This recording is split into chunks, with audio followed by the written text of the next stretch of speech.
What makes narcissism and psychopathy, particularly the behaviors and traits of narcissism and psychopathy, so distinct from other mental health conditions? What previous researchers like Miller have noted is that narcissism and psychopathy tend to be one of the few conditions where the person causes more harm and distress to the people around them and experiences less distress to themselves due to the nature of these traits and behaviors, which tend to be egocentric and is aligned with their character, their core values, their goals in life. They tend to be very grandiose. They tend to lack empathy for others. Some of them lack remorse. Some of them lack affective empathy, but still use cognitive empathy in order to weaponize their assessment and understanding of other people's desires and fears and traumas in order to use that against them as ammunition and manipulate them further. And what we're seeing with narcissistic traits, specifically in research, is that, for example, in a meta-analysis of over 437 studies, narcissistic traits were associated with both unprovoked aggression and reactive aggression and multiple forms of bullying. And other studies signified that this could be related to a narcissist's need for power and control over others. And it does show a level of egocentric fulfillment. And this is, again, very different and distinct from other mental health conditions. For example, the uncontrollable OCD compulsions and intrusive thoughts that people with OCD suffer from, or the auditory and visual hallucinations that people from conditions like schizophrenia might suffer from. Because much of their aggression and bullying is directed by behaviors and feelings like malicious envy, as also shown in other studies.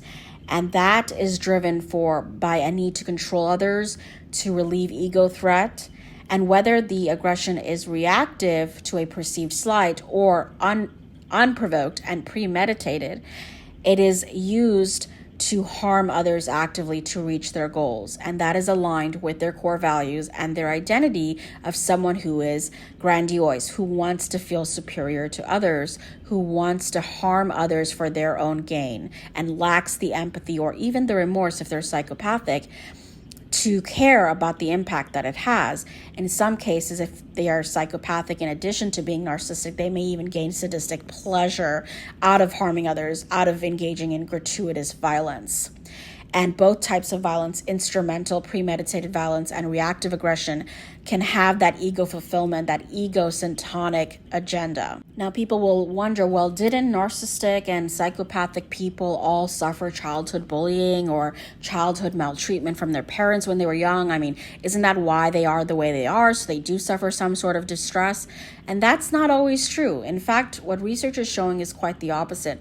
For narcissistic traits, we're seeing that parental overvaluation in longitudinal studies is actually what strongly predicts narcissistic traits, not childhood maltreatment. That doesn't mean that all narcissists are the same or that they don't have histories of childhood trauma. Some of them may, in fact, have those histories, but no more than anybody else who has non-narcissistic traits. So it's not something that predicts their narcissistic traits necessarily. It's actually spoiling them, overvaluing them, teaching them that they're superior, that could cause narcissistic traits. As for psychopathic traits, there are two subtypes of psychopathy.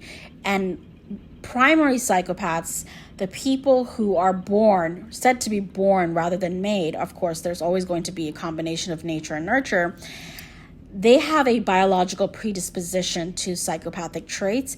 They also report less childhood trauma.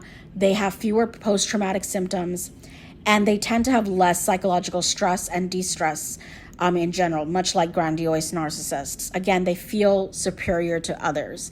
They feel entitled to engage in aggression.